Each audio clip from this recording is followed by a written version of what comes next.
Buenas noches a todos, gracias por su presencia, nos da mucho gusto tenerlos aquí con este invitado de lujo para compartir algunos temas importantes de este año que en unos días se inaugura el año de la fe. Como ustedes saben, Benedicto XVI ha proclamado, ha convocado al año de la fe a partir de este 11 de octubre, y tengo entendido termina en la fiesta de Cristo Rey el año que entra, no recuerdo el día exacto, de noviembre.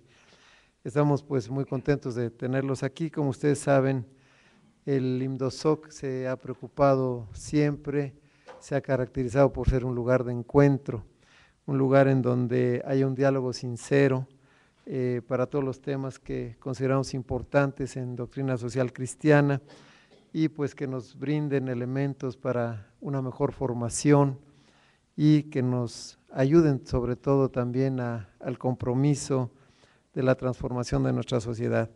Me da muchísimo gusto presentar a Monseñor Melchor Sánchez de Toca, que nos acompaña esta noche. Hemos puesto el título de su conferencia: En el umbral del año de la fe, posibilidades de diálogo entre cultura y fe. Él pues nos dará una explicación de cómo abordar este interesante tema. Me permito dar unos datos curriculares del padre, también explicar un poquito la dinámica de esta conferencia. Vamos a tener una exposición aproximadamente de unos 30 a 40 minutos y posteriormente se abre una sección no muy amplia de 15 a 20 minutos de preguntas y respuestas que nos haga favor de Monseñor de contestar. Pues Monseñor Melchor Sánchez de Toca nació en Jaca, Aragón, el 15 de septiembre de 1966. Es subsecretario del Consejo Pontificio para la Cultura, estudió filosofía en la Universidad Complutense de Madrid, donde se graduó en 1989. Posteriormente hizo estudios de teología en el Estudio Teológico San Ildefonso de Toledo y en la Pontificia Universidad Gregoriana de Roma, donde obtuvo la licenciatura en Teología Bíblica en 1996 y el doctorado en 2006. Desde 1998 presta servicio en la Santa Sede, en el Consejo Pontificio para la Cultura. Como todos recordamos, este importante consejo creado por Juan Pablo II, primero como encargado del diálogo ciencia-fe y desde 2004 como subsecretario de este consejo. Tengo entendido que nos explicará un poquito también de esa labor. Pues sin más preámbulo le dejo el micrófono a Monseñor Sánchez de Toca. Le damos de veras nuestro agradecimiento y pues un aplauso de bienvenida aquí al IMDOSOC.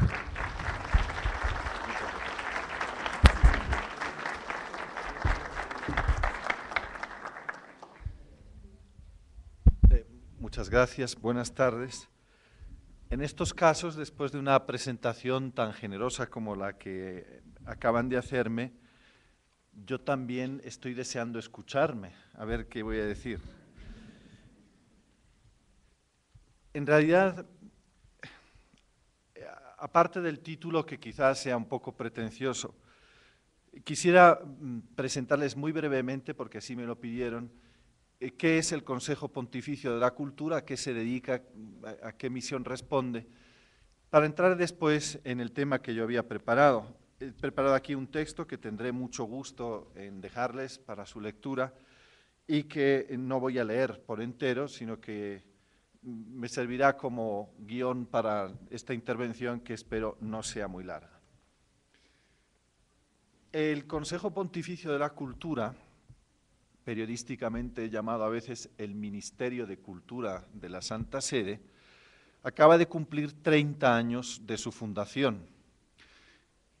Juan Pablo II, el 20 de mayo de 1982, creó este organismo dentro de la Curia Vaticana, dentro de la Curia Romana, recogiendo la herencia de Pablo VI y sobre todo del Concilio Vaticano II, más en concreto de Gaudium et Spes.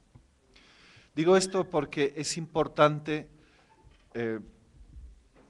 para abordar el tema de la cultura.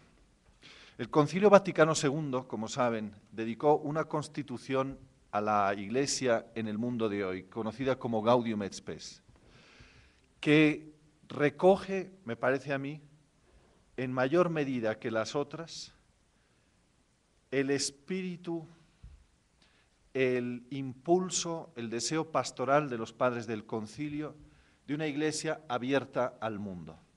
La expresión una iglesia abierta al mundo es problemática. Habría que empezar poniéndonos de acuerdo acerca de qué entendemos por mundo. Pero en cualquier caso es evidente, y esto aparece desde la convocatoria misma del concilio por Juan XXIII, que la Iglesia deseaba salir al encuentro de los hombres que viven en el mundo de hoy, presentando el mensaje del Evangelio de manera que pudieran entenderlo, que pudieran acogerlo.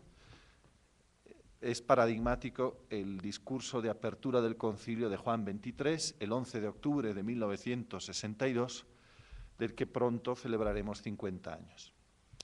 Este deseo pastoral de los padres del concilio quedó plasmado en la Constitución Gaudium et Spes, que incluía, como saben, un capítulo dedicado a la cultura.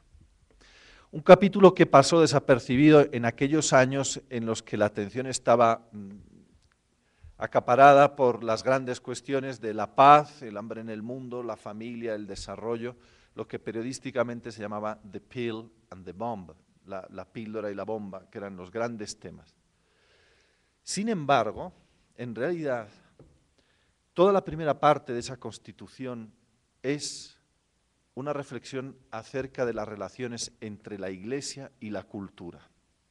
Cultura entendida no como un ámbito o un campo de actuación junto a otros, sino entendida como el esfuerzo de los hombres por crear un mundo mejor, por expresar la vida del espíritu, por dar lugar a nuevas creaciones del genio humano. Gaudium et Spes, por lo tanto, representa, por una parte, la toma de conciencia de la Iglesia de la importancia de la cultura y además el deseo de superar el conflicto que se venía arrastrando desde la Ilustración entre la Iglesia y la cultura secular moderna. En los primeros años del posconcilio, la renovación litúrgica y pastoral de la Iglesia acaparó la atención también, y parece que la cultura quedó como en un segundo plano. Pablo VI, en la exhortación Evangelii Nunciandi, que yo propondría como lectura para este año de la fe, porque no ha perdido ni un gramo de actualidad, hablando de la evangelización, recuerda que la evangelización consiste en el anuncio del Evangelio, de la muerte y resurrección de Jesucristo, en el deseo de convertir las conciencias individuales y colectivas. Y cuando describe qué es la conciencia colectiva de un pueblo, en realidad lo que tenemos es la cultura de un pueblo. Aparece ahí la expresión evangelización de la cultura por primera vez. Un tema que después reaparece en los grandes documentos del episcopado latinoamericano, de Puebla y Santo Domingo sobre todo.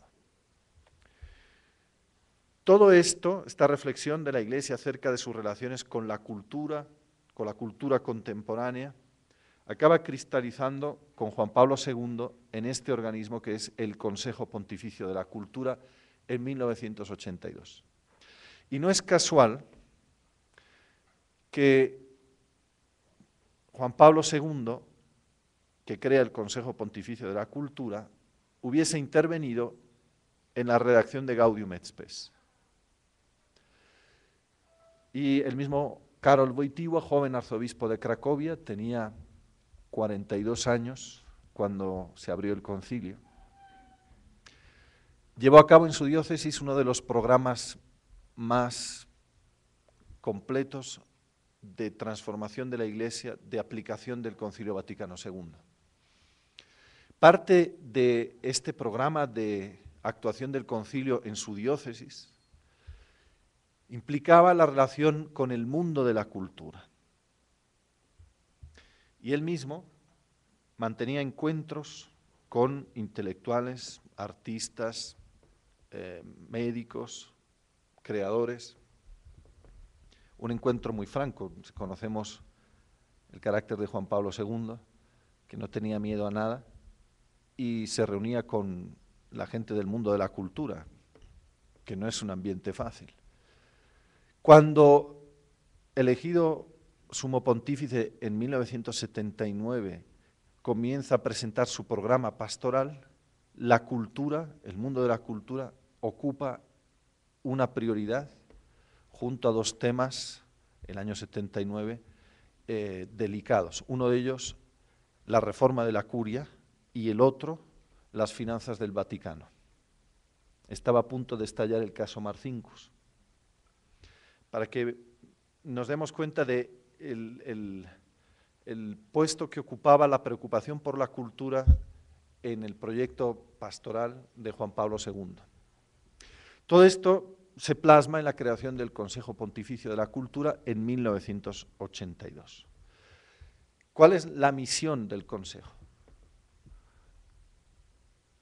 Yo la resumiría en dos expresiones: evangelización de la cultura e inculturación de la fe, que en realidad son el anverso y el reverso de una misma medalla. Evangelización de la cultura significa hacer que el Evangelio penetre en el núcleo más íntimo de toda cultura, que está constituido por su acercamiento a dos grandes misterios, que es el misterio de Dios y el del hombre. En el núcleo de toda cultura, en el fondo, hay una pregunta de tipo religioso. Es la pregunta por Dios, el sentido de la realidad total, y la pregunta por el hombre y su destino, su origen y su destino. Por lo tanto, evangelizar la cultura significa entrar hasta ese núcleo más íntimo de toda cultura para sanarlo, elevarlo, purificarlo y enriquecer a la Iglesia con la aportación de esa cultura. De manera que es siempre un proceso dialógico. Traducido concretamente en la actividad del Consejo Pontificio de la Cultura, se trata de hacer llegar la voz de la Iglesia a estos ambientes de la cultura y a las culturas, y hacer llegar la voz de los ambientes de la cultura y de las culturas a la Iglesia. Esta es la misión expresada en términos muy generales. Si quisiéramos hacer una panorámica de la actividad del dicasterio, yo les remito a la nueva página web del dicasterio que hemos inaugurado en español hace apenas unos días y que es muy fácil: www.cultura.va de Vaticano. Ahí podrán hacerse una idea de los campos y los sectores que toca la actividad del Consejo. En cualquier caso, la orientación principal es el análisis cultural con vistas a proponer soluciones pastorales a la Iglesia. Análisis cultural es analizar con la mirada de la fe las culturas en las que la Iglesia desarrolla su misión. Y esto es lo que quisiera presentarles ahora brevemente, pasando al texto que he preparado. El punto de partida, cuando hablamos de evangelización de la cultura, es este: que el anuncio del Evangelio parte siempre de una realidad concreta y que no es posible una evangelización ni nueva ni antigua sin saber dónde nos hallamos, sin conocer al hombre concreto. La evangelización nace de un acto de amor. Tanto amó Dios al mundo que entregó a su Hijo, y la evangelización en la Iglesia prolonga este acto de amor. Pero no se puede amar lo que no se conoce. Por lo tanto, no puede haber un anuncio del Evangelio sin conocer la realidad en la que la Iglesia desarrolla su misión junto a los hombres de su tiempo. Ortega y Gasset decía que lo que nos pasa es que no sabemos lo que nos pasa. Esto lo decía en los años 30 y hoy yo creo que es más actual que entonces. El problema es que vivimos una época de cambio cultural, verdaderamente cambio de época, pero no sabemos dónde estamos. Es como el movimiento del glaciar, es imperceptible, pero es real. No solo real, sino que además es potente, porque es capaz de desgajar peñascos enormes de la montaña y arrastrarlos hasta el valle. Pero parece que no se mueve. Nuestra situación recuerda a la de un navegante a la deriva, a bordo de una barquichuela en medio del océano, sin puntos de referencia claro. No sabemos dónde estamos y hacia dónde estamos yendo. Es una situación que Zygmunt Bauman, un conocido sociólogo, ha definido como líquida. Es el adjetivo que ha dado a una serie de ensayos: la sociedad líquida, el temor o el miedo líquido, amor líquido, que describe bien la situación en la que nos encontramos. Contornos imprecisos, afectos cambiantes, movedizos. Son las antípodas de la solidez del universo medieval y un universo en el que han vivido hasta hace muy poco tiempo nuestros abuelos. Un mundo sólido, los pilares de la tierra, es el título de una novela de Ken Follett muy famosa, que describe la sociedad medieval, solidez. Por eso, yo lo que quisiera presentar ahora brevemente es una especie de mapa de dónde estamos, atendiendo a tres grandes cuestiones. Naturalmente es un mapa muy tosco y muy rudimentario, un poco como los mapas de la Edad Media, dibujados simplemente por lo que oían contar de navegantes y de exploradores, en los que aquellos cartógrafos ponían terra ignota, no se sabía que había más allá, o bien hic sunt leones, aquí hay leones. Podemos hacer una especie de mapa muy aproximado de algunas cosas para saber dónde estamos, pero está lleno de manchas y de lugares sin definir, como cuando en Google Maps le dice a uno que no hay cartografía disponible de esa zona. El problema es que ante estos desafíos que voy a presentar ahora, la alternativa es o refugiarnos en el pasado, en una especie de hobbitón, la comarca de los hobbits del Señor de los Anillos, creyendo que puede uno quedar al margen de los vientos de la historia, engañándose, porque al final la historia llega incluso a aquellas remotas comarcas que viven aisladas, o bien acometer con coraje la exploración de este mundo todavía desconocido con la ayuda de mapas rudimentarios. Veamos, por lo tanto, un poco dónde estamos. No digo nada nuevo ni nada que no sepan, pero me parece que como punto de partida es importante. Todos ustedes han oído hablar del ensayo de Samuel Huntington, El choque de las civilizaciones. Es un ensayo de los años 90 y en él el autor sostiene que tras el final de las ideologías, las nuevas líneas de falla, de conflicto en el mundo, tendrán un carácter cultural y no ideológico político. Él identifica grandes bloques culturales y como las placas de la tectónica de la Tierra están friccionando unas con otras y provocan conflictos y guerras, en algunos casos lo vemos ahora mismo en Oriente Medio, en África y en otros lugares. La tesis es que el elemento decisivo en estos conflictos es de tipo cultural. Otro estudioso, en este caso en las antípodas de Huntington, que es liberal, Tzvetan Todorov, franco-búlgaro, marxista, hace una tipología diferente de conflictos y de grandes zonas de la Tierra, no ya basado en la cultura, sino, por decirlo así, en el carácter espiritual. Identifica estos grandes bloques. En primer lugar, los países del miedo.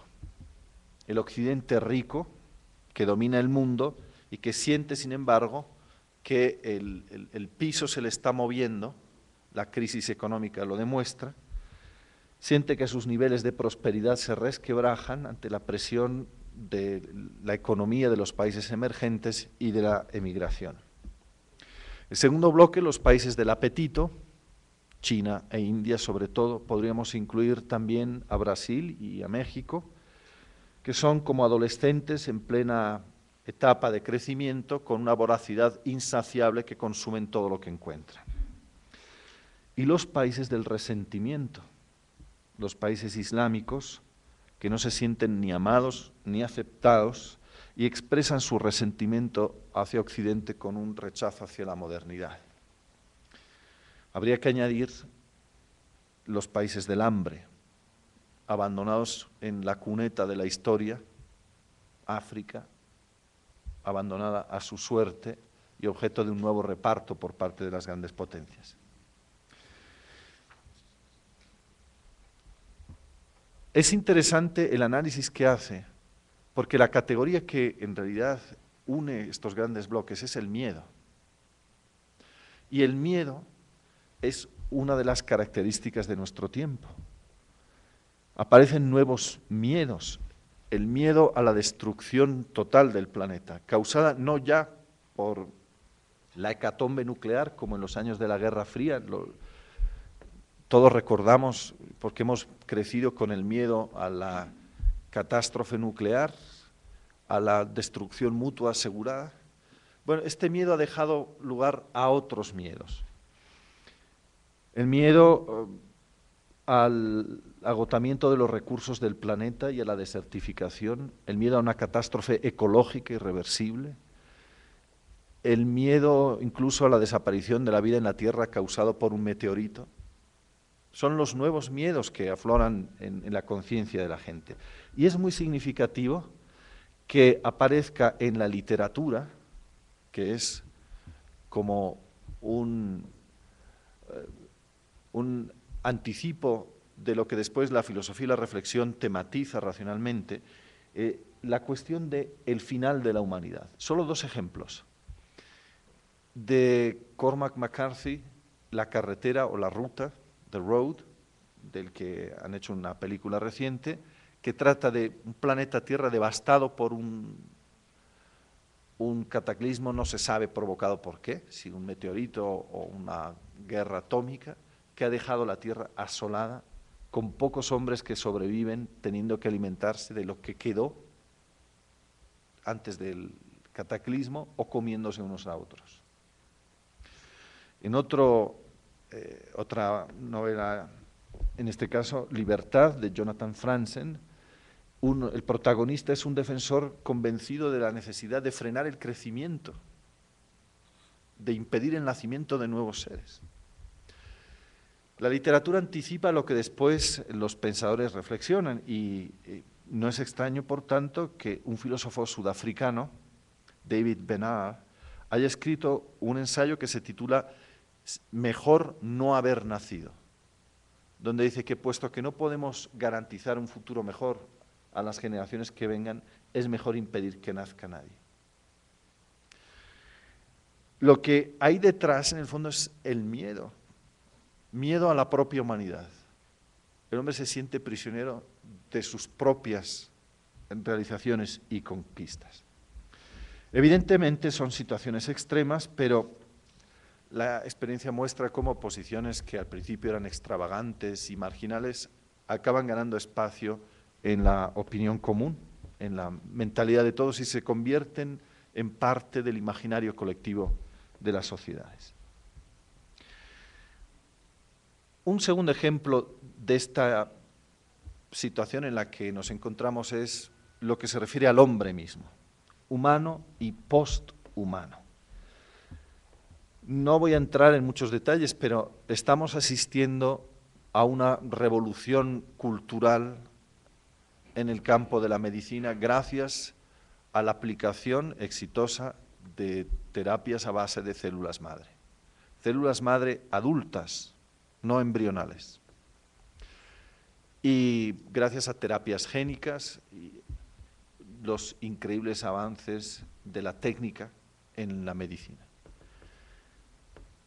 La aplicación de terapias a base de células madre adultas está permitiendo la regeneración, por ejemplo, de tejido de miocardio en caso de infartos o de cartílago en el caso de artritis severa o incluso en otros campos. Todavía estamos al comienzo, pero estamos ya viviendo una revolución en el campo de la medicina. La cuestión más importante no es si es lícito o no, sino qué modelo de hombre o en qué manera estos progresos en la medicina va a cambiar la idea, la imagen que tenemos de hombre. La idea de enfermedad, la idea de muerte y de eternidad. ¿Y qué consecuencias va a tener además en el campo económico? Una sociedad de ultracentenarios que se conservan bien porque están regenerando partes dañadas de su cuerpo continuamente, ¿cómo se sostiene económicamente? ¿Quién pagará esas pensiones? ¿No se estará creando una nueva división, un nuevo divide, en este caso no digital, sino médico? Habrá una parte de la humanidad que tendrá acceso a estas curas especializadas y otras que quedarán fuera. Lo que está en juego es la imagen misma del hombre. Aldous Huxley, el fundador de la UNESCO, y Julian Huxley, hermano de Aldous Huxley, el autor de Un Mundo Feliz, defendía públicamente lo que se llama el transhumanismo, es decir, la necesidad de la superación del hombre gracias a la técnica. Bueno, en los años 47 esto parecía una utopía, pero hoy ya no lo es. Y hay quien postula radicalmente la necesidad de superar al hombre gracias a la técnica. O bien, y estas son las otras dos alternativas, la superación del hombre actual mediante un regreso a los ciclos de la naturaleza, o bien la disolución del hombre en una divinidad intemporal, y es el fundamentalismo. En cualquier caso, tenemos un tecnicismo, un ecologismo y un fundamentalismo que escapan de la historia. El tecnicismo porque reduce la historia al instante, al momento. El ecologismo porque devuelve al hombre los ciclos siempre iguales, eternamente iguales de la naturaleza. El fundamentalismo es por definición el alejamiento de la historia, sumergiéndose en Dios. Y esto es un desafío real que tenemos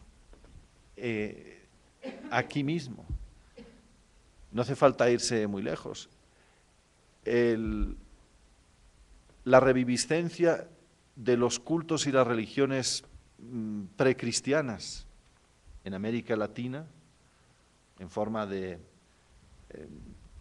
replanteamiento de las religiones antiguas, en Europa el mito de las religiones célticas, que se supone eran religiones del contacto con la naturaleza, de la armonía con la naturaleza, todo esto mezclado con la espiritualidad de la nueva era, armonía, holismo, integración, todo eso está aquí, no hace falta irse muy lejos. Es el desafío del hombre. Otro desafío, los nuevos medios de comunicación, las nuevas tecnologías de la comunicación. Todos tenemos a la vista el aumento exponencial del uso de teléfonos llamados inteligentes. Si hiciéramos aquí una pequeña encuesta, son pocos los que no tienen un iPhone o un Galaxy, un Samsung, una BlackBerry. No solamente los celulares nos mantienen permanentemente conectados, sino que Esto va llegando incluso a los humildes aparatos electrodomésticos en nuestras casas. El frigorífico, en algunos modelos nuevos, ya está conectado a la red y me indica y me avisa cuándo faltan algunos productos o cuándo vencen algunos productos a través del código de barras. Hay ya vehículos inteligentes capaces de conducir, de caminar sin conductor. Me informan en tiempo real del estado de las carreteras, del tráfico. Vivimos interconectados. Facebook, Twitter, WhatsApp, el correo electrónico, SMS. Continuamente están informando acerca de qué hago, cómo me siento. De ahí que los cambios que estamos viviendo no son solo de tipo cuantitativo. Usamos instrumentos más potentes, cada vez más potentes y más capaces, sino cualitativo. Estas nuevas tecnologías están modificando el modo de relacionarnos con la realidad. Ustedes vayan a un parque o vean a dos adolescentes, están los dos, cada uno con su cacharrito, con su celular. Están hablando con los amigos y a lo mejor incluso entre ellos. Pero es a través de la pantalla del terminal. Están modificando no solamente la manera de relacionarnos con la realidad y con las personas, sino que están incidiendo, como demuestran algunos estudios, en las habilidades cognitivas, en la capacidad de lectura, de asimilación. Lo mismo que el libro impreso produjo una revolución cultural, la era digital está trayendo consigo una revolución cultural, pero además también de tipo cognitivo. McLuhan decía, lo recuerdan todos, que el medio es el mensaje, es decir, que el medio nunca es un portador neutral de un contenido, sino que influye decisivamente en el contenido mismo. La idea de base de estas nuevas tecnologías es la convergencia, todo va convergiendo, el teléfono, la televisión, el periódico, el cine, todo converge en un único terminal. Y esto crea una cultura convergente, la cultura que empuja a los usuarios a interactuar entre ellos con el medio. El Web 2.0 es la interacción por definición. Tanto es así que si vamos a un sitio que no permite interacción, lo abandonamos enseguida. Un sitio que no permite dejar comentarios. Es un elemento más del cambio cultural radical que estamos viviendo. Los medios no son simplemente prótesis que me permiten alargar mi capacidad de percepción de la realidad. Un teléfono me permite hablar lejos, la televisión me permite ver lejos, sino que son una atmósfera en la que estoy inmerso. Y esto conlleva un cambio radical también en la transmisión de los saberes y los contenidos. Nosotros hemos crecido en una transmisión del saber de tipo vertical. El maestro o las grandes editoriales que publicaban libros transmitían el conocimiento desde arriba hacia abajo. Hoy no. Wikipedia es una enciclopedia anónima. Quien quiera puede escribir y modificar. La opinión de un blogger sentado en su computador desde su casa vale tanto como la del New York Times, que tiene un presupuesto de millones. Es la horizontalización del saber. Y esto es el mundo en el que vivimos. No se reconoce el principio de autoridad, que ya estaba puesto en discusión desde el 68, pero la red, las nuevas tecnologías de la información han radicalizado este proceso. En la red, una opinión vale tanto como la otra. Una noticia tiene el mismo valor que otra. El comentario de un experto y el de un aficionado valen exactamente lo mismo.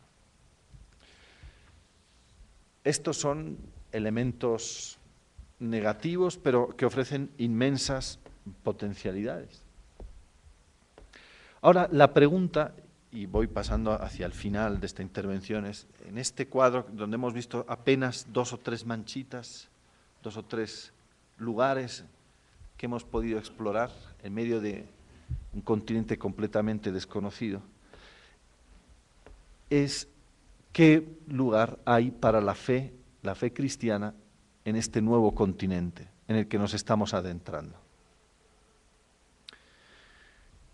El relato oficial del secularismo lo que sostiene es que a mayor progreso económico y progreso social, menor religión.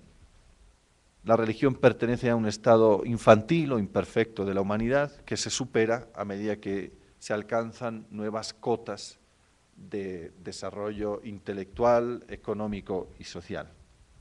Y si miramos a las estadísticas, pareciera que algunos de los países más desarrollados de la Tierra dan la razón a la profecía de Comte.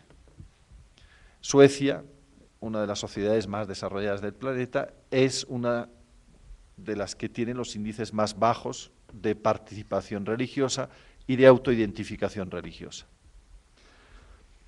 En Europa, en la vieja Europa cristiana, descienden los índices de participación en la misa dominical, se cierran iglesias, se cierran seminarios y casas de formación. En muchos países de Europa, incluso en Estados Unidos, se ponen a la venta iglesias que después compran particulares para hacer de ellas un restaurante, un spa o un gimnasio o incluso una mezquita, como está sucediendo en algunos sitios. Algo que ni siquiera el régimen soviético consiguió hacer, se limitaba a dinamitarlas o a transformarlas en garajes. Pero en realidad, si miramos con más atención, las cosas no son tan simples. Este cuadro tan negativo, en realidad, refleja la situación del mundo occidental, de Europa y quizá Estados Unidos y Canadá. Pero si miramos al conjunto de la humanidad, en realidad no es así. Limitándonos únicamente a los datos estadísticos, lo que vemos es que, por ejemplo, en Asia crece el número de cristianos. Crece además rápidamente. Corea es el caso extremo. En Corea, a principios del siglo XX, los católicos eran una minoría insignificante, diezmada por una serie larguísima de persecuciones religiosas. Hoy son más del 15% de la población. Y la Iglesia coreana se ha puesto como objetivo de evangelización llegar al 20% el año 2020, en un programa que llaman 2020. El año 2020, 20% de la población. En la India, donde los católicos son una minoría insignificante en medio de un país que es un continente, se registran cifras de conversión récord, sobre todo entre los pueblos tribales, aquellos que han percibido de manera más nítida que el Evangelio es un mensaje de liberación. En una sociedad todavía dominada por las castas, el Evangelio se convierte en un elemento de liberación y de desarrollo humano. Ese es el motivo de los ataques a los cristianos en los estados de mayoría hindú. En África, es reciente la noticia que han divulgado medios de comunicación, el número de cristianos supera al de musulmanes en África. A principios del siglo XX, los cristianos en África eran también una minoría insignificante. E incluso en América Latina, en nuestros países, bueno, en realidad, en Brasil, por ejemplo, la sangría de católicos provocada por las sectas pentecostales se ha detenido. El 25% de la población de Brasil es ahora miembro de alguna de estas nuevas comunidades, sectas o iglesias. El 25% en 20 años, que es una sangría. Pero no crecen más. y esto quiere decir algo. Naturalmente, no pretendo con esto decir que todo vaya bien. Lo que sucede es que el panorama general del mundo no es de declive de la religión, sino de crecimiento, solo que el eje se ha desplazado, incluso dentro de la Iglesia católica. La Iglesia será cada vez menos europea y menos occidental, y más africana, asiática, americana. Peter Berger, que es un sociólogo de la religión que muchos de ustedes conocerán, escribió que la tesis que vincula el aumento de la modernidad con el crecimiento de la secularización, es decir, que el aumento de los niveles socioeconómicos produce un retroceso de la religión, no es cierto y choca brutalmente con dos hechos que la sociología había sido incapaz de predecir. El primero es el aumento de las iglesias y sectas de tipo pentecostal en todo el mundo, en América Latina, pero en todo el mundo. Es un fenómeno que no había previsto la sociología. Y el segundo, el aumento del fundamentalismo islámico. Ha habido un retroceso claro en los países árabes. Yo viví en Marruecos el año 75 y no se veían mujeres con velo por la calle, excepto las que venían de los pueblos, como en nuestros pueblos también, las mujeres iban con pañuelo en la cabeza. Algo ha sucedido cuando ahora las jóvenes de 20 años van con velo. Bueno, este es un fenómeno que la sociología había sido incapaz de predecir, porque lo que predecía es que aumentando el nivel de renta, de instrucción y de bienestar en los países musulmanes, habría un aumento de la secularización. Ha sido todo lo contrario. Peter Berger sostiene, por tanto, que la profecía de la modernidad no se ha cumplido. El desafío de nuestro tiempo, dice él, no es ya que hay poca religión, sino que hay demasiada. Y este es el tremendo desafío para la teología y las creencias religiosas de la gente ordinaria. Que a las creencias religiosas se sustituyen las preferencias religiosas.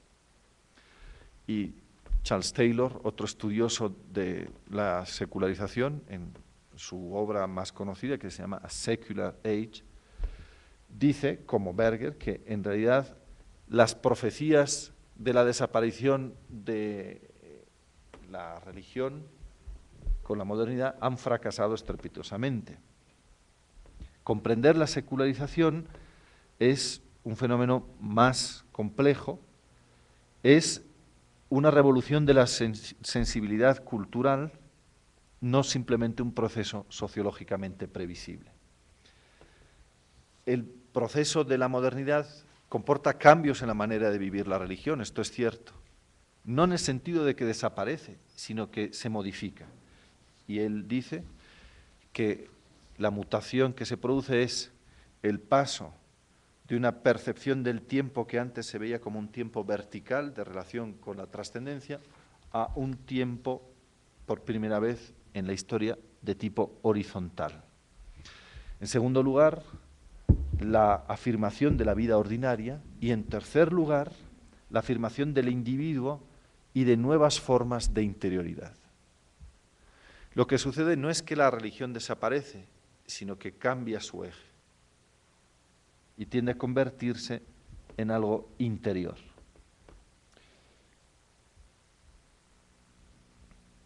Quisiera comentarles, a propósito de este cambio cultural en la manera de vivir la religión, dos ensayos de un autor italiano, Armando Matteo, que describen la situación italiana, pero que con adaptaciones pudiera valer aquí. El primero se llama La primera generación incrédula. Él se refiere al caso italiano y lo que sostiene en este ensayo es que tenemos en nuestras parroquias, en nuestras escuelas, la primera generación incrédula. No generación de alejados, ni generación de anticatólicos, sino incrédula, porque son los hijos de la generación del 68, es decir, los hijos formados por padres que ya no han recibido una iniciación en la fe cristiana. Los niños que vienen todavía a la catequesis, pienso en mi parroquia en Italia, no es que sean ignorantes en materia de religión, eso lo ha habido siempre. Es que no han recibido de sus padres, especialmente de sus madres, la primera iniciación a la fe, que son las categorías esenciales de la fe cristiana. La existencia de un Dios creador, la redención, la salvación, el perdón, no lo han recibido. No es que no sepan el Ave María, ni sepan cuáles son los mandamientos o los sacramentos. No, simplemente no han sido iniciados en la fe cristiana. Y esta es la situación radicalmente nueva, al menos en el viejo continente. El segundo ensayo, que en italiano se llama La fuga delle quarantenni, la fuga de las cuarentonas o cuarentañeras, que es menos ofensivo, da la razón del por qué. Lo que ha sucedido es que en nuestros pueblos la transmisión de la fe, la iniciación en la fe, se hacía por vía materna. En el judaísmo la transmisión de la fe es cosa del padre. El padre es quien educa al hijo en la fe y quien lleva al hijo el sábado a la sinagoga. En nuestros pueblos, por razones históricas que sería muy largo enumerar, la transmisión de la fe viene por vía materna. Es la mamá la que enseñaba al niño a rezar las oraciones, el Jesucito de mi vida, y la que decía al niño que tiene que ir a misa el domingo y lo llevaba a la catequesis y le decía, hoy no se puede comer carne porque es viernes y tienes que perdonar y esto no se hace y tienes que ir a confesarte. Bueno, era la mamá quien lo hacía. Ahora, la incorporación de la mujer, al menos en Occidente, a pleno título al mundo del trabajo, ha producido la ruptura en el canal principal de transmisión de la fe. Las mamás no tienen tiempo para dedicarse a sus hijos, porque la revolución feminista que ha incorporado la mujer al trabajo, en realidad no les ha quitado tareas tradicionales, sino que a las que ya tenían tradicionalmente les ha añadido la carga del trabajo con sueldos más bajos que los hombres. Y hay quien empieza a preguntarse si la revolución feminista no habrá sido una astucia inventada por los varones para seguir conservando sus cuotas de poder. ¿Por qué traigo a colación esto? El título del ensayo de don Armando Mateo es que el resultado de esto es la huida de la Iglesia o la ausencia preocupante de este grupo que constituye en nuestras parroquias y en nuestras comunidades las columnas portantes, las columnas que sujetan todo, que son la mujer en torno a 40, 50 años. Cuando el párroco pide voluntarios para la catequesis, ¿quién se presenta? Cuando pide lectores para la misa, ¿quién se presenta? Voluntarios para la Cáritas, ¿quién se presenta? ¿Quién viene a las 4 de la mañana a limpiar la iglesia y a hacer bocadillos para la fiesta del patrón? Por lo tanto, la desaparición de las mujeres, y sobre todo las mujeres de esta edad, que además son las que soportan la educación de los niños, la atención a los papás que están enfermos, que cuidan la casa, que dan de comer y que tienen un trabajo, es una hecatombe, es una catástrofe. Y lo que sostiene don Armando es que quizá no somos todavía plenamente conscientes de lo que significa este proceso. Falta, dice él, sensibilidad, especialmente por parte de los sacerdotes, una mayor capacidad de escucha y sobre todo de adaptación pastoral a estos ritmos. En las grandes ciudades, si la mujer que trabaja el único día que tiene para hacer la compra y para limpiar es el domingo, ¿cómo va a sacar tiempo después para ir a misa? Algo habrá que inventar, ¿no? No todo en este cuadro es negativo. Por ejemplo, un dato que muchos señalan, es cierto que hay muchas congregaciones femeninas, hablo especialmente de Europa, que están desapareciendo por falta de relevo generacional. Pero no sucede así con la vida monástica de clausura. No en todas partes ni de la misma manera, pero hay grandes centros de vida religiosa monástica femenina, con muchas vocaciones y vocaciones jóvenes y además vocaciones que vienen de una experiencia académica, universitaria o del mundo del trabajo. ¿Por qué? Porque estas grandes órdenes monásticas han sabido cuidar la atención a la formación cultural e intelectual en los monasterios. La formación cultural e intelectual, la música, el canto, la lectura. Y por lo tanto han sido capaces de interceptar de alguna manera esta sensibilidad de una mujer que busca roles más activos y un crecimiento intelectual. Naturalmente es solo una pincelada, son ejemplos sueltos de un panorama que está cambiando y en el que nos sentimos desconcertados porque no sabemos bien, nos están moviendo el piso pero no sabemos hacia dónde vamos ni dónde vamos a parar. ¿Qué hacer? Y voy terminando. Yo no tengo una receta para estos desafíos. He querido simplemente mostrarlos, decir que ahí están. Lo que creo que es necesario, antes que ponernos a hablar de recetas concretas, de soluciones concretas, es un cambio de actitud interior. Y es lo que el Concilio Vaticano II, en especial la Constitución Gaudium et Spes, quiso proponer a la Iglesia. Es decir, una actitud de escucha, una actitud diferente. El mismo Charles Taylor, que escribió un mundo secular o una era secular, en una lección que dictó en la Universidad Americana, usaba la imagen del explorador y del mapa para hablar de los desafíos del católico ante la modernidad. Y ponía como ejemplo el misionero jesuita Matteo Ricci, que fue apóstol de China. Matteo Ricci era un jesuita italiano que llegó a China hacia mediados del siglo XVII, principios del siglo XVII, y que trató de presentar el Evangelio en aquella cultura tan cerrada. Comenzaron presentándose como bonzos, como monjes budistas, porque les pareció que aquello era lo que más se acercaba a su condición.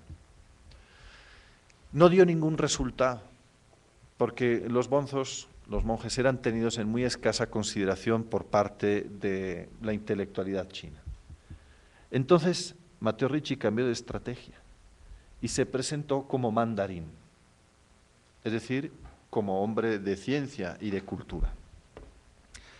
Matteo Ricci estudió la lengua china y las culturas chinas para conseguir entrar en contacto con el mundo de la cultura china. Tradujo las tablas astronómicas europeas al chino y las chinas al latín. Llevó tratados de agricultura, de astronomía, de física a China, de matemática, Euclides, Pitágoras, y a su vez hizo una labor de mediación traduciendo los libros de matemática y de ciencia de medicina chinos al latín. Del mismo modo que Matteo Ricci, para acercarse al pueblo chino, quiso aprender primero su cultura, asimilándola para entenderla, y eso no se puede hacer si no es con un gran acto de amor. De la misma manera, hoy es necesario nuevos exploradores que sean capaces de valorar el terreno común, los aspectos positivos de nuestra cultura y evitar el choque cultural.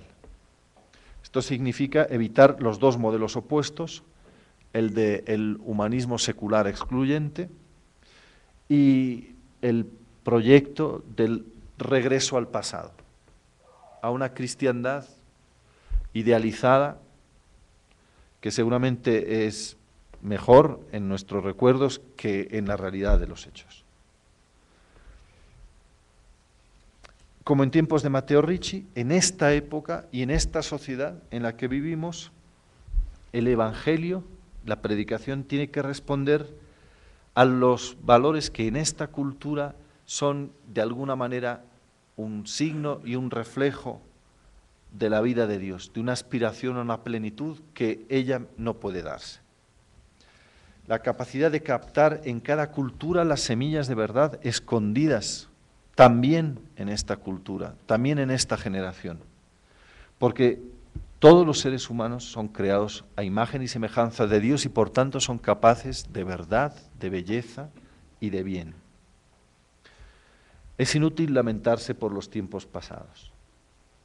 Me gusta citar a San Agustín, que en un sermón dedicado a sus contemporáneos, era en los años de la invasión de Roma por los vándalos, les decía: no protestéis, queridos hermanos. Encuentras hombres que protestan de los tiempos actuales y dicen que fueron mejores los de nuestros antepasados. Pero esos mismos, si se les pudiera situar en los tiempos que añoran, también entonces protestarían. En realidad juzgas que esos tiempos pasados son buenos porque no son los tuyos. No soñemos con el regreso a un pasado que no volverá. En cambio, el programa es el que Federico Zanam, el beato Federico Zanam, laico, profesor en la Sorbona y fundador de las conferencias de San Vicente de Paúl, proponía a sus estudiantes. Es el lema de Ozanam: pasemos a los bárbaros. La Iglesia está siempre pasando a los bárbaros. En lugar de llorar por las ruinas del Imperio Romano caído, pasemos a los bárbaros del tercer milenio, que son nuestros jóvenes, nuestros hijos, nuestros compañeros de trabajo, nosotros mismos, porque vivimos en esta cultura y vivimos también de esta cultura. Hablemos, por tanto, de desafíos más que de amenazas o de peligros. Siempre hablamos de amenazas, los peligros. Hablemos, en cambio, de desafíos. No somos ingenuos como para infravalorar los riesgos y las amenazas, pero son también oportunidades para el anuncio del Evangelio. Es verdad que en la mayor parte del occidente cristiano, los cristianos y los católicos somos una minoría cultural. El caso más extremo es el de México. Una mayoría sociológica católica aplastante, en cambio, culturalmente es una minoría irrelevante a veces. Y viceversa, ¿no? Una minoría social es quien domina el panorama cultural. Bueno, es cierto, somos una minoría que lleva el peso a veces de una mayoría todavía formalmente cristiana, pero perezosa en la fe. Y quisiera concluir citando unas palabras del cardenal Martini, fallecido recientemente, que fue miembro del Consejo Pontificio de la Cultura, y que en una intervención en el Consejo decía que precisamente siendo una minoría es más incisiva. Más aún, es la única minoría capaz de dar esperanza a un mundo como el nuestro. Y hacerlo de modo coherente y respetuoso con la dignidad de la persona. Una situación de minoría que hace del cristiano sal y luz, la ciudad puesta en lo alto y un punto de referencia para los demás. Por eso, la primera misión que tenemos hoy los cristianos en el mundo de la cultura es revalorizar la cuestión del sentido último de la vida. La cuestión, al final, del sentido de todo, que es, en el fondo, la cuestión de Dios, que dice el Papa Benedicto XVI, que es la que nunca puede faltar del debate público, aunque sea para negarlo, pero plantear la cuestión de Dios. Esto no se puede hacer si seguimos dando por descontada la fe de nuestra gente. Quizá esto es el rasgo más llamativo. No podemos seguir dando por descontado que la gente, simplemente por el hecho de haber nacido en un país católico o de mayoría católica, ya es católica y va a seguir viniendo a misa los domingos y a llevar a los niños a la catequesis. Son necesarios procesos de iniciación cristiana, de formación en la fe. Y por eso, Aparecida y el año de la fe, lo que tratan de poner en el centro es el proceso a través del cual uno se convierte en discípulo, a través del cual uno se hace cristiano. Nos hallamos en el punto de inflexión de la historia, el parto de un nuevo mundo. Nos afanamos tratando de saber cómo será. El tiempo de la historia es el tiempo de la larga duración y la unidad de medida no es el año, sino el siglo. Nuestra unidad de medida es el año, claro, por eso nos cuesta saber hacia dónde estamos yendo. No sabemos a dónde llevaremos y hacia dónde vamos, pero tenemos de nuestra parte la esperanza. El fallo, decía Ozanam, de muchos cristianos es esperar pocos. Es creer frente a cualquier ataque, a cualquier obstáculo, en la ruina de la Iglesia. Son como los apóstoles en la barca durante la tempestad, olvidan que el Salvador está en medio de ellos. De una cosa podemos estar ciertos, terminaba el Concilio Vaticano II en Gaudium et Spes, se puede pensar que el porvenir de la humanidad está en manos de quienes sepan dar a las generaciones venideras razones para vivir y razones para esperar. Gracias por su atención.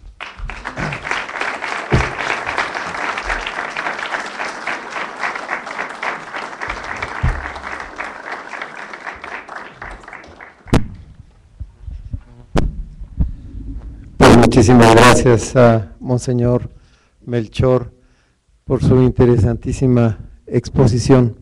Como decía al principio, el Instituto Mexicano de Doctrina Social Cristiana es un espacio de diálogo. Vamos a tener una pequeña sesión de unos 15 minutos de preguntas que nos haga favor de contestar, Monseñor. Les suplico que sean preguntas muy puntuales porque de repente abusamos del micrófono y quisiéramos todos dar también nuestra opinión, pero que sean preguntas muy puntuales, por favor, se lo suplico, y le agradecemos a Monseñor Melchor.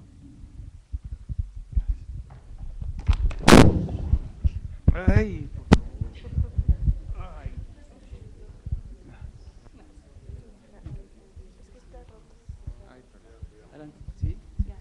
Perdón. Monseñor, me atrevo a preguntarle si es lógico tener un mayor pesimismo, desaliento y miedo del que hablaba ante un proceso de secularización de determinados sectores sociales a nivel mundial, producto de el predominio económico-financiero a costa de una marginación mundial enorme, que se centra en cantidades de personas que han perdido totalmente esa pregunta del sentido. No solamente los pobres más pobres, sino los jóvenes que ahora están sin empleo, sin posibilidades de vida futura y que han perdido ese interés por la pregunta de la que hablaba. Entonces, yo en lo personal siento la experiencia de un mayor pesimismo, miedo y desaliento que del optimismo de que un poquito se hablaba en su presentación. Bueno, en realidad se dice que un pesimista es un optimista más informado, pero miren, yo creo que no es cuestión de optimismo ni de pesimismo, sino de realismo. El cristiano es un hombre con los pies puestos en el suelo. La realidad es esta, este es el mundo en el que vivimos.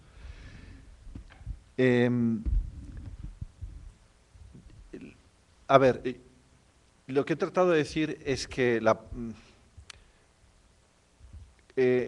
la profecía del aumento de la secularización, ¿no?, como un fenómeno imparable, no es cierta. No es cierta. Es la narrativa oficial, ¿no? Mayor aumento de niveles de bienestar, de niveles intelectuales, desciende el número, la práctica religiosa. El modelo, Suecia, ¿no? Suecia, un país culto, rico, con un modelo socialdemócrata perfecto durante muchos años, consecuentemente la gente cree menos. Bueno, no es cierto. Y miren, la prueba es el último encuentro, bueno, no es la prueba, pero un indicio. El último encuentro del Atrio de los Gentiles tuvo lugar en Suecia la semana pasada.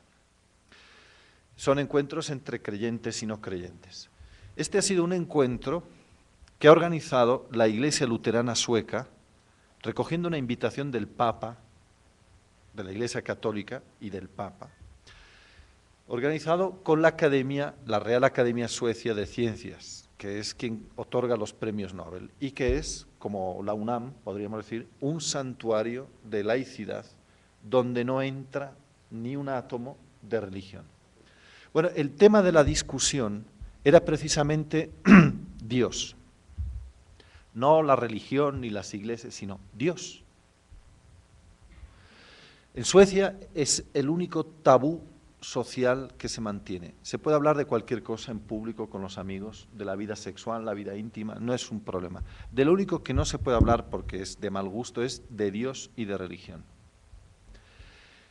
El que en la Academia Sueca de las Ciencias se haya estado hablando de Dios, es decir, de Dios como sentido último, esto y la acogida tan extraordinaria que ha tenido por parte de los medios, de los periódicos, quiere decir que en realidad la pregunta está latente.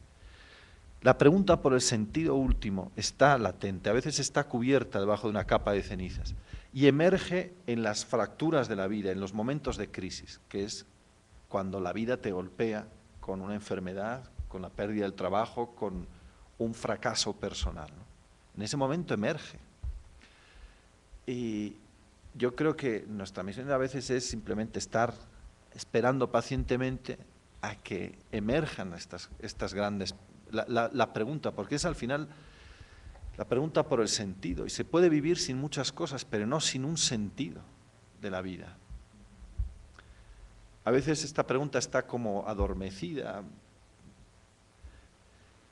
Ustedes habrán leído seguramente el libro de Viktor Frankl, El hombre en busca de sentido.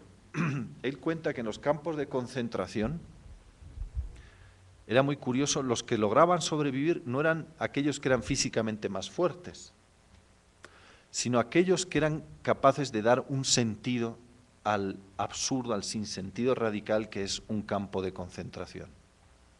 A veces era simplemente la esperanza de volver a encontrarse a la mujer, o otras razones. Se puede vivir sin muchas cosas, pero no sin un sentido. El día en que uno es consciente de que no tiene ningún sentido, ni espera nada, ni cree nada, ¿para qué se va a seguir levantando? Para ir a trabajar y seguir viviendo, ¿para qué, no? Ese día una persona se quita la vida.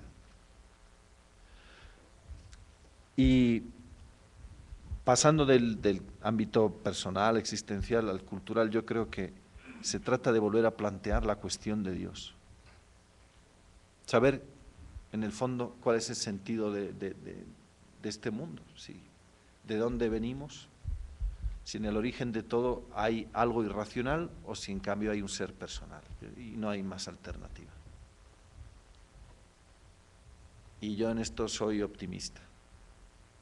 Y luego, miren, es verdad, viene menos gente a misa los domingos, desciende el número de matrimonios cristianos, de matrimonios en la iglesia, al menos hablo de España, de Italia, el número de primeras comuniones, todos estos indicadores descienden, pero no significa que haya menos fe, lo que pasa es que se vive de otra manera. Es quizá el regreso a una forma de vivir la religión más interior, más personal. No se es católico simplemente porque se ha nacido aquí, sino como resultado de una opción personal, y yo creo que esto es bueno. Y un cristianismo más interior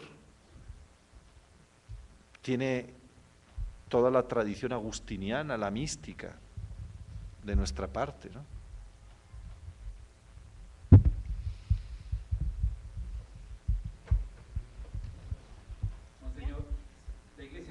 abierta al diálogo, pero parece enfrentarse a una barrera insalvable con el laicismo, donde no cabe ningún discurso religioso en el ambiente público. A pesar de que el Papa tiene constantes alusiones a ello, ¿cómo ve usted esta dificultad cuando la Iglesia propone el diálogo, pero desde la sociedad, incluso desde el Estado, hay barreras que no permiten el diálogo? Bueno, yo creo que hay que distinguir ambientes y ambientes. Algo está cambiando, indudablemente. En el mes de febrero estuve dando una conferencia en la UNAM y algunos me decían, yo creo que es la primera vez que entra oficialmente un sacerdote en la UNAM para hablar de Galileo, además, que es un tema calientito. Son indicios de un cambio. Evidentemente, hay un fundamentalismo de tipo laicista, como hay un fundamentalismo de tipo religioso, de tipo católico, de tipo musulmán o de tipo judío. El Papa lanzó a la Iglesia esta invitación para abrir espacios de diálogo con los no creyentes que hemos llamado el atrio de los gentiles. Bueno, no todos lo van a acoger con el mismo entusiasmo. En el diálogo con otras religiones o con otras realidades sucede esto, ¿no? A veces nos convertimos, nosotros al diálogo descubrimos la importancia del diálogo con los judíos, ¿no? Y nos sentimos llenos de amor, vamos a dialogar con ellos, pero ellos tienen todavía 2000 años de humillaciones y de persecuciones, y en fin, ¿no? Dicen, bueno, a ver ahora estos que quieren, ahora pasan, después de habernos estado maldiciendo, ¿no? Ahora a ver qué quieren, ¿no? Y nos sorprendemos, ¿no? O en el diálogo con la ortodoxia, ¿no? Dicen, bueno, a ver, calma. Son procesos que llevan mucho tiempo. Yo creo que es simplemente que hay un fundamentalismo de tipo laicista, ¿no? Obtuso, cerrado a cualquier tipo de provocación que venga de fuera, ¿no? Y con esto hay que contar. Los espíritus más libres y más inteligentes creo que se dan cuenta de que es una actitud que no lleva a ninguna parte. Y bueno, pues hay pequeños espacios que se abren. En Francia, por ejemplo, el año pasado, en el Instituto de Francia, que es también otro emblema de la laïcité, tuvo lugar un encuentro siempre en el marco del atrio de los gentiles. El próximo 6, este fin de semana, en Asís habrá otro encuentro del atrio de los gentiles y lo abrirán el presidente de la República Italiana, que es comunista, es miembro histórico del Partido Comunista, y el cardenal Ravasi. Esto hubiera sido impensable hace tiempo, ¿no? Bueno, son pequeños pasos y yo creo que veremos más. Ahora, no esperemos que cambie de la noche a la mañana una situación de desencuentro y de conflicto. Llevamos 200 años peleándonos, ¿no? Y ahora de la noche a la mañana no vamos a resolverlo todo. Sí, buenas noches, monseñor.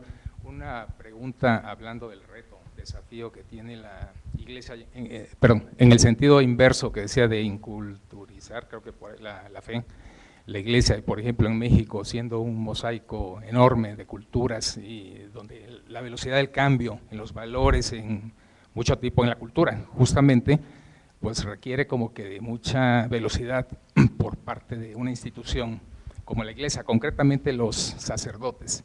El reto es enorme, pero yo creo que con la tecnología igual podría avanzarse mucho. No hay recetas, tampoco, ya lo dijo usted, los tiempos también son cortos para los que vivimos 1 año, 2 años, vemos cosas, pero bueno, ¿qué tanto la Iglesia tiene contemplado concretamente el Consejo de Cultura, esta situación que pues, se pueda avanzar en esa incultura, que creo que hace mucha falta? Bueno, toca usted 2 temas muy importantes. Uno, el de la inculturación del Evangelio. Cuando se habla de inculturación del Evangelio, inmediatamente se piensa, por ejemplo, en los países de misión o en la adaptación de la liturgia o de la catequesis o la predicación a las culturas de los pueblos indígenas, ¿no? No, en realidad, inculturar el Evangelio es una tarea constante, permanente, en toda cultura, también en esta cultura, porque significa hacer que penetre el Evangelio en el corazón de los valores culturales, los valores, los patrones de comportamiento, los esquemas de juicio, los modelos de pensamiento, como dijo Pablo VI en Evangelii Nunciandi, que entre ahí. Y por lo tanto, entrando ahí, los sane y los purifique. El inculturar el Evangelio no es una operación de marketing pastoral o de ingeniería pastoral, ¿no? Tomamos un poquito de elementos de aquí, unas plumitas o un poco de incienso y ya. No es una estrategia diseñada. En realidad, la inculturación del Evangelio la han hecho los santos. El Evangelio ha entrado en una cultura y en una comunidad cuando produce santos. No solo mártires, porque muchos mártires los pobres los son un poco a la fuerza, ¿no? Nadie quiere serlo, sino santos. Santos cristianos que han vivido en el matrimonio, sacerdotes santos. Esa es la prueba de que la evangelización ha entrado en una cultura. Por lo tanto, la inculturación no es solo para culturas locales indígenas, un problema de pastoral indígena, es el problema de la Iglesia. La velocidad del cambio. El problema es que Peter Berger decía también, el que se desposa con el espíritu de los tiempos bien pronto se quedará viudo, ¿no? Tenemos que dar una respuesta a este problemita y resulta que cuando damos la respuesta ya es un problema que dejó de ser actual. Yo creo que no es una cuestión de medios técnicos, es una actitud fundamental del corazón, de entender cuáles son, es el principio de Gaudium et Spes, los gozos y las esperanzas, los dolores y los sufrimientos y las luchas de los hombres con los que vivimos. Porque si no, no es una cuestión de usar medios.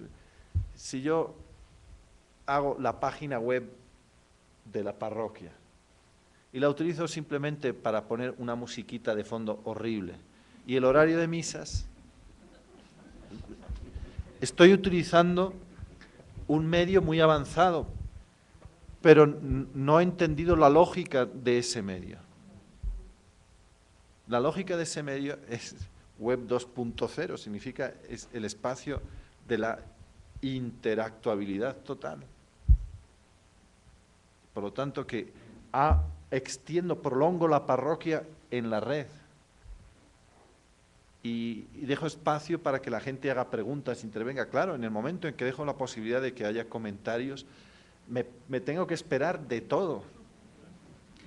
El cardenal Rabasi ha abierto una cuenta de Twitter, que está en español, nosotros la traducimos en español. Y es un tuit muy sencillito, por la mañana una cita bíblica, por la tarde una cita de un autor. ¿Vieran ustedes lo que escribe la gente respondiendo al cardenal?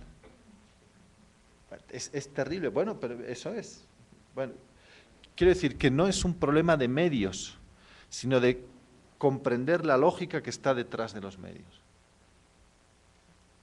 Comprender, por decirlo así, la sintaxis y la gramática de estos medios. Miren, Telepace en Italia, una emisora católica, por fin una emisora católica. Ve uno el programa Adoración al Santísimo.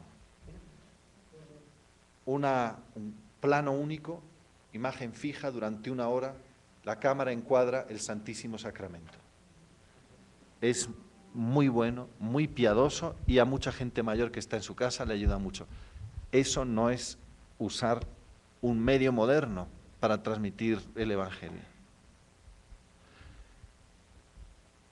Cumple un papel importante y ocupa un hueco. sobre todo el de las personas mayores y personas enfermas, pero eso no es evangelizar la cultura, eso no es una cadena de televisión que transmita mensajes del Evangelio.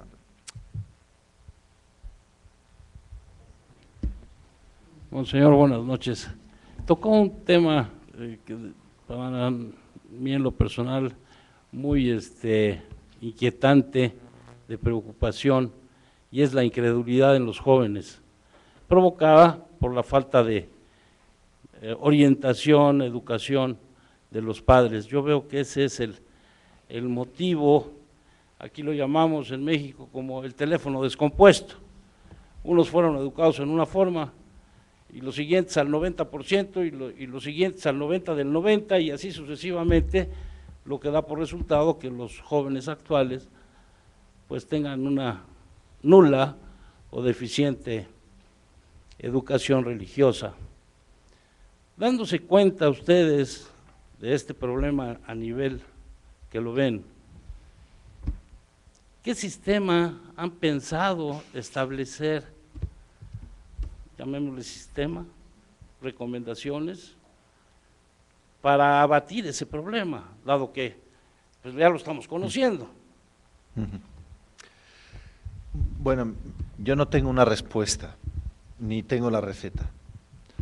Hay muchas experiencias en toda la Iglesia, ¿no? Y lo hemos visto con claridad, por ejemplo, en encuentros como la Jornada Mundial de la Juventud, que son un punto de llegada, ¿no? Precisamente porque es urgente, será el tema de la próxima asamblea plenaria del Consejo Pontificio el mes de febrero. El programa lo tienen también en nuestra página web.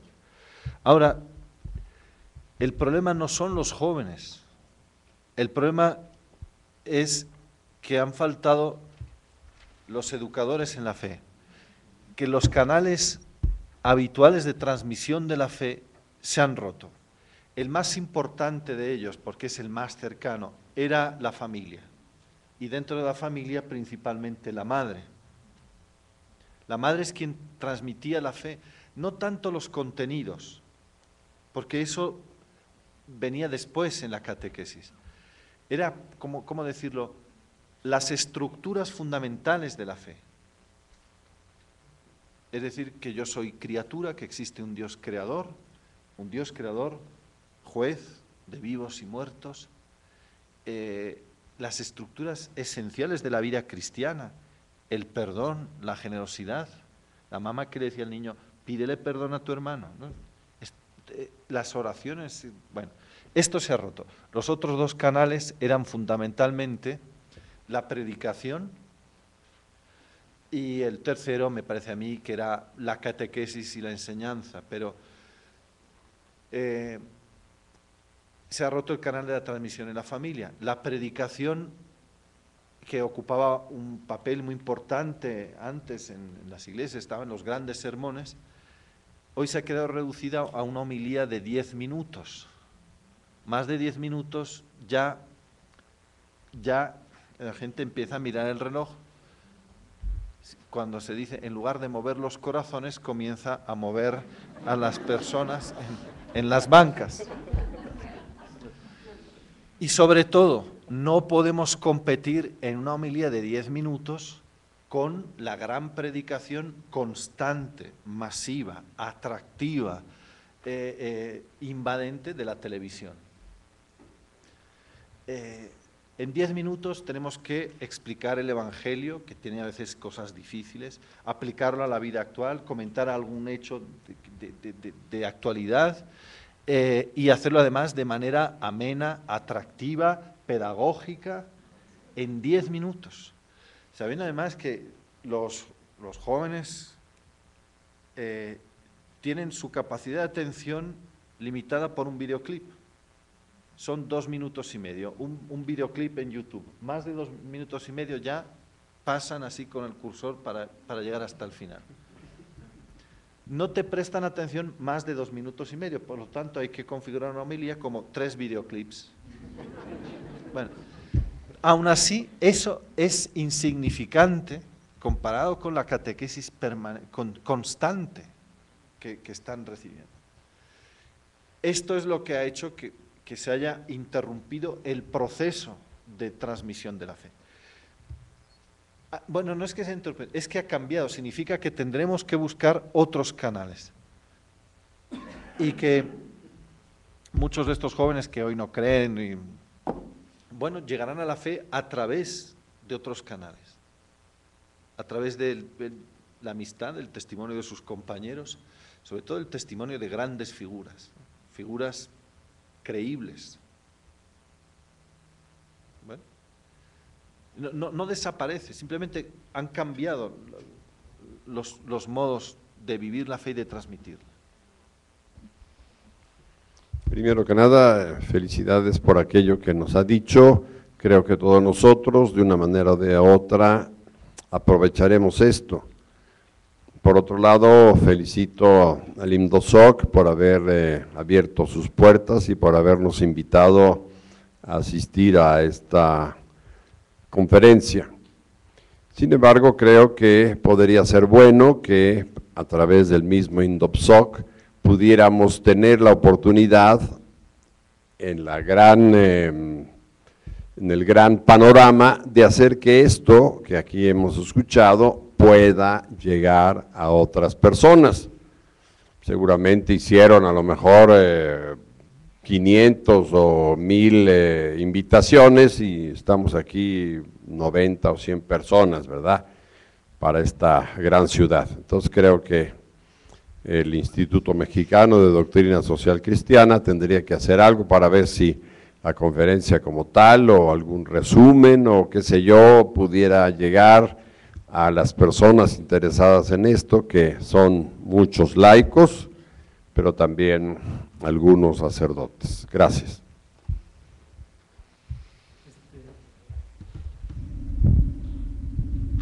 Vamos a cerrar con dos preguntas más. Perdón, es muy limitado el tiempo. Aquí tenemos una persona, después aquí por favor a Javier, si le quieres pasar el micrófono a Javier. Gracias. Bueno, Monseñor, muchísimas gracias por todas estas palabras. Son bastante esperanzadoras en lo personal. A mí me compromete mucho lo que nos dijo de que lo que cambió fue el eje. O sea, en ese sentido, la promoción de la fe normalmente venía de Europa y ahora nos dice usted en esta conferencia que se ha movido hacia América y hacia África. Eso nos compromete a nosotros porque vivimos precisamente en este continente y la pregunta viene lo siguiente. Dentro de la iglesia, en este caso de la iglesia en América, a la que fuimos tan bendecidos por Juan Pablo II, de los sectores laicos, en ese sentido de vivir, como decía Pablo VI, ya no faltan predicadores, sino testigos. En ese sentido, ¿cómo, hasta qué punto el compromiso es ser testigos en el mundo cultural, en el mundo económico, en el mundo político, para que así, en ese sentido usted dice que ya cambió también el transmisor? Entonces, ¿qué nos dice a los laicos en ese sentido de nuestra realidad mundana, ¿verdad?, para dar testimonio de Cristo y de su Evangelio en donde trabajamos y vivimos? Bueno, sobre esto, dos consideraciones. Una que puede sonar un poco negativa. Ha habido una gran emigración en los últimos 15 años desde América a Europa, que ha revitalizado muchas comunidades que languidecían, moribundas, ¿no?, con la llegada de savia nueva en nuestras parroquias de población muy mayor, se vieron de repente rejuvenecidas con la llegada de emigrantes procedentes principalmente de Perú, Ecuador, Colombia, Santo Domingo. Ahora, y esto tiene que ver con lo que he dicho, estas personas que traían una fe sencilla, popular, no han sido capaces, en muchos casos, de resistir el impacto de una sociedad muy secularizada como es la española hoy día. Digamos que ellos al principio venían, se incorporaban a la parroquia, pero luego viendo que los españoles, ¿no?, que de España vino la fe, los misioneros, que aquí no cree nadie y nadie va a misa, dijeron, pues yo tampoco, ¿no? Y ha habido un impacto muy fuerte de la secularización entre los emigrantes. Secularización entendida como falta de práctica religiosa, porque en cambio sigue vivísima la religiosidad y la devoción popular, que es, con todas sus limitaciones y a veces sincretismos y imperfecciones, un elemento muy importante. Digo esto porque, lo dije, lo repito ahora, no podemos dar por descontada la fe, es decir, que uno que nació en un país católico, pues será católico. La prueba está que trasplantado a un ambiente religiosamente adverso, hostil, pierde la fe. Y esto lo digo por la importancia que tienen los laicos bien formados. Y la segunda observación que quería hacer es esta. El cardenal Pupar, con el que trabajé, cuando venía a América y estuvo en México varias veces, estuvo también en otros lugares, decía, América Latina, el continente de la esperanza para la Iglesia, pero sus premios Nobel son todos ateos. Y es cierto, ¿no? Bueno, ¿quién me parece que se salva? ¿Quién? Gabriela Mistral, quizá, no sé. Pero los grandes premios, los grandes escritores, los grandes representantes del mundo de la cultura, es decir, escritores, pintores, músicos, los creadores de toda Latinoamérica, no se reconocen en la fe cristiana. A lo sumo conservan elementos pintorescos de religiosidad popular, ¿no? Pero empieza uno, Octavio Paz, Fuentes, Botero, el pintor, el escultor. Algo está pasando, ¿no? El problema no es que ellos no crean, el problema es por qué no somos capaces de, nuestras comunidades no son capaces de crear pintores, escritores, escultores, compositores.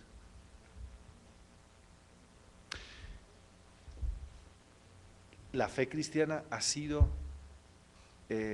creadora de cultura, y ahí está toda la historia del arte en Occidente para mostrarlo, ¿no? Hemos perdido la capacidad de la creatividad. Tolkien, el escritor, el autor del Señor de los Anillos, de la trilogía del Hobbit y todo esto que he citado, él decía que lo más grande que Dios ha dado al hombre, hecho imagen y semejanza, es la capacidad de crear. Él, por respeto a la creación artística, la llamaba subcrear, pero es la capacidad de crear, y por eso él crea un mundo entero, crea un mapa, razas, genealogías, mitología, que crea un universo entero. Esto es lo que Dios ha dado a los hombres, que es la capacidad de crear. La fe cristiana es creadora, ha sido creadora de cultura. Bueno, ¿y qué pasó? ¿Ya se acabó? ¿O es que a la hora de crear arte seguimos pensando en el arte del pasado?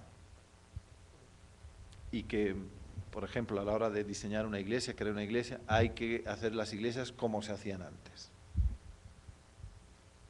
Porque las iglesias modernas son muy raras y la gente entra en esas iglesias modernas y no sabe dónde está, no sabe si es un gimnasio o una iglesia, no. Bueno, habrá que crear un estilo propio de nuestra época. Lograr una síntesis no es fácil, ¿no?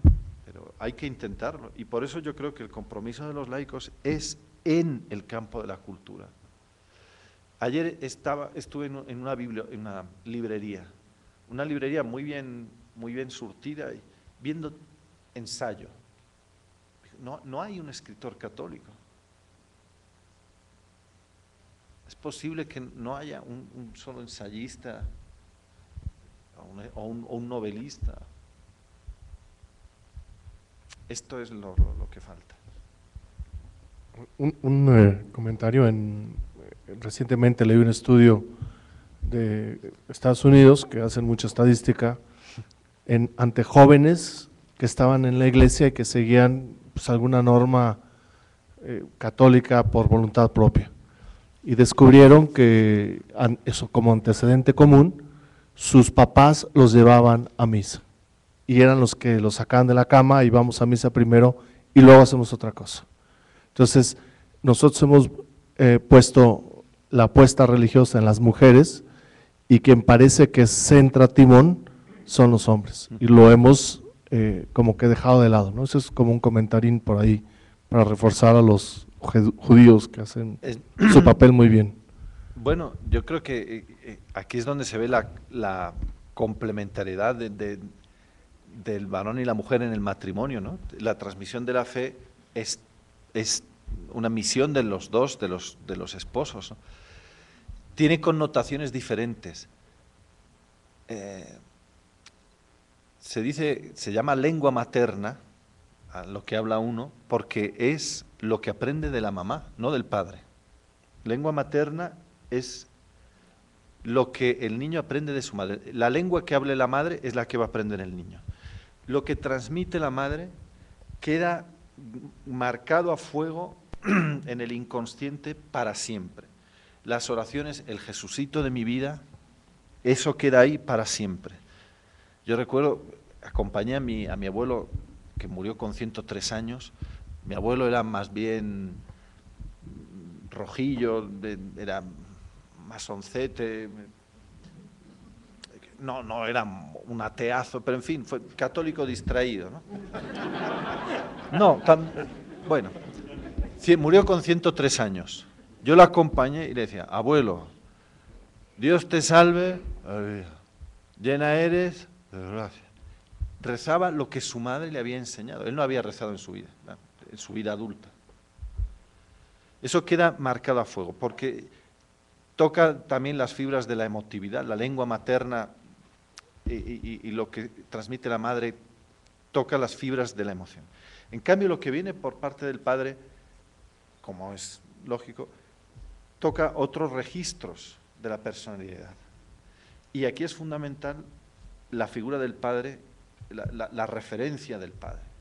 El padre como figura de referencia. El problema es que faltan padres.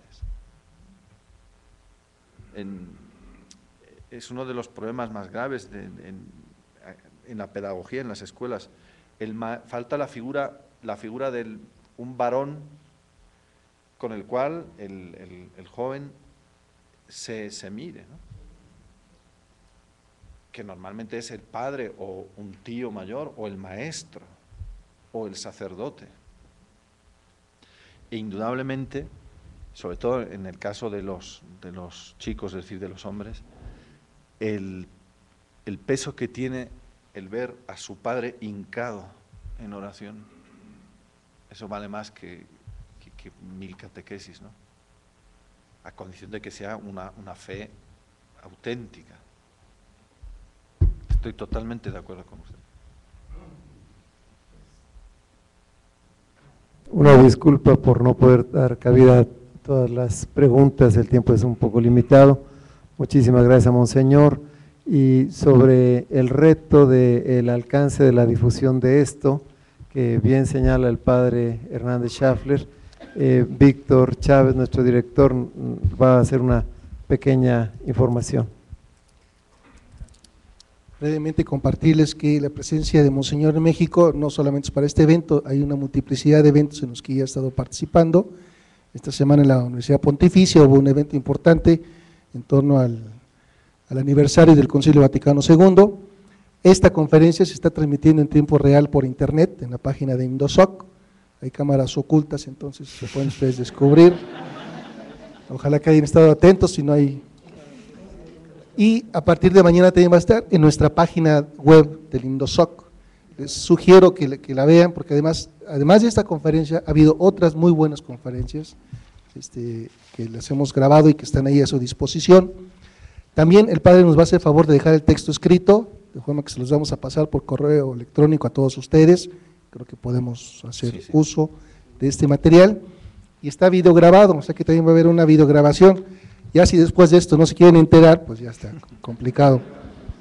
Sin embargo, comentarles que una de las principales actividades por las que vino el padre a México es para participar en un foro importante, un poco bajo la guía del Atrio de los Gentiles. Va a haber un diálogo fe-cultura miércoles y jueves, 3 y 4, en el CUC, las 2 tardes. Por favor, no se lo pierdan, porque el diálogo con Monseñor y con muchísimos otros que van a dialogar ahí, algunos creyentes, otros no creyentes, sobre estos temas, va a ser muy enriquecedor. Tenemos una cita todos en el CUC, miércoles y jueves por la tarde, a partir de las 4. Gracias.